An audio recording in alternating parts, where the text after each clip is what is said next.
Ассаламу алейкум, кандайсыздар? Мынау автобусга чыккан апаларды айтам да. 40 жаштан кийинки 40 жаштан өттүкпү? Уже аял заты аялдарбыз да, чоң апаларбыз. 60 жаштан кийин уже кемпирсиң да, кемпирлер деп эле айтыш керек. Анан 40 жаштан кийин апалар, чоң аялдарбыз да. 40 жашка чейинки келиндер, 25ке чейинкилер кыздар болуп айтылат, моюнга алыш керек. Чыгып алып, оозубуздан жумшак сөз чыкпайт.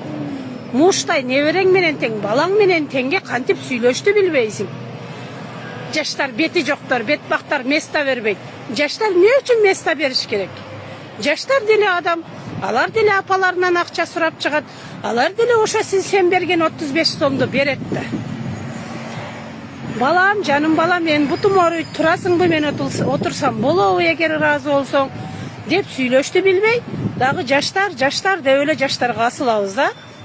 Апа болуп өзүбүз жаштарга кандай бир жылуу сөз сүйлөгөндү билбейбиз. Жаштардын бетин аймаган апалар ушунчалык көбөйүп кеттик. Ар ким өзүн оңдош керек, тарбиялаш керек. Оозуңдан бир жакшы сөз чыкпайт, сага кайсыл жаш места берсин? Өзүңдүн шартыңды түшүнбөсөң, эгер бирөө өзү ыраазы болуп сизге места бербесе, анын акысына кирип кетесиз. Же болбосом сиз жакшынакай сүйлөп, шартыңызды түшүндүрүп, ыраазы кылып албасаңыз, дагы кирип кетесиз. Азыркы жаштар наоборот бизге караганда слабый.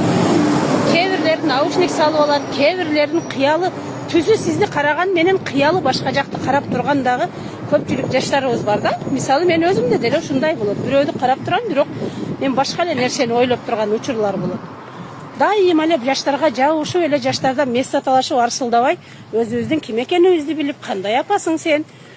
Сөзсүз түрдө сен жумшак сүйлөсөң, анан макул деп жаштар сизге орун берет. Карс дайыма жаштардын эле бетинен аймай бербей, өзүбүз ошо жаштарга татыктуу, апа чоңбузбу, ошо местага мен татыктуумунбу деп өзүбүздү оңдош керек биз го дейм.